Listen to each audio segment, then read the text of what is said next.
तर मुंबई पालिकेच्या जागेवर गांजाची शेती केली गेली। भाजपा नगरसेविका जागृती पाटील यांनी हा प्रकार उघडकीस आणलाय।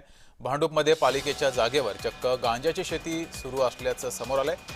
स्थानिक भाजपा नगरसेविका जागृती पाटील यांच्या सतर्कतेमुळे ही गांजाची शेती उद्ध्वस्त करण्यात आली आहे।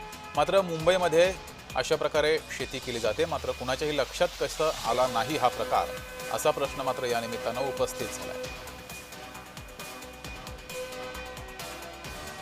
ज्या महानगरपालिकेच्या पाईप आहेत ते तोडून त्यांनी त्याच्या किनाऱ्याला ती झाडं लावलेली। जवळजवळ 100 झाडं, गांजाची झाडं आपण ती तोडली। अजून खूप साऱ्या, मला वाटतं आम्ही तात्काळ पोलीस प्रशासनाला कॉल करून तिथे संबंधित जे काय घडलंय ते तिथे त्यांना दाखवायला बोलवलं।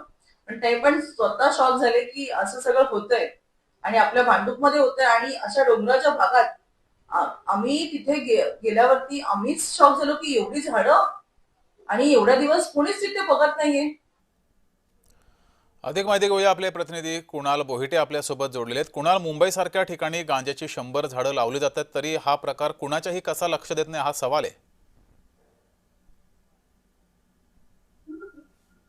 नक्कीच एकंदरीत पाहायचं झालं तर भांडूपची ही अत्यंत खळबळजनक बाब म्हणावी लागेल, कारण त्या ठिकाणी मोठ्या प्रमाणात गर्दुल्यांचा वावर होता आणि त्याच ठिकाणी एकतर महिलांची आणि लहान मुलांची देखील सुरक्षितता वाऱ्यावर होती की काय, अशा प्रकारचा प्रश्न उपस्थित होत होता। आणि याचमुळे जागृती पाटील ज्या तिकडच्या नगरसेविका आहेत त्यांनी पाहणी त्या ठिकाणी केली आणि त्या ठिकाणी पाहणी केली असता त्या चक्क गांजाची शेती तिथे असलेली आढळून आली आणि ही बाब लक्षात येताच संपूर्ण जी शेती आहे ती उद्ध्वस्त केलेली आहे। त्या ठिकाणी पोलिसांना देखील बोलवलं गेलं होतं आणि पोलीस आता या संदर्भातला पुढील तपास करत आहेत। कोणत्या समाजकंटकाने नेमकी ही शेती त्या ठिकाणी लावली होती या सगळ्याचा तपास पोलीस करणार आहेत आणि नेमकी या शेतीच्या माध्यमातून हा जो गांजा पिकवला जायचा, हा गांजा नेमका कुठे वितरित व्हायचा किंवा कुठे पाठवला जायचा या संदर्भात सखोल चौकशी जी आहे ती पोलिसांच्या मार्फत होणार आहे।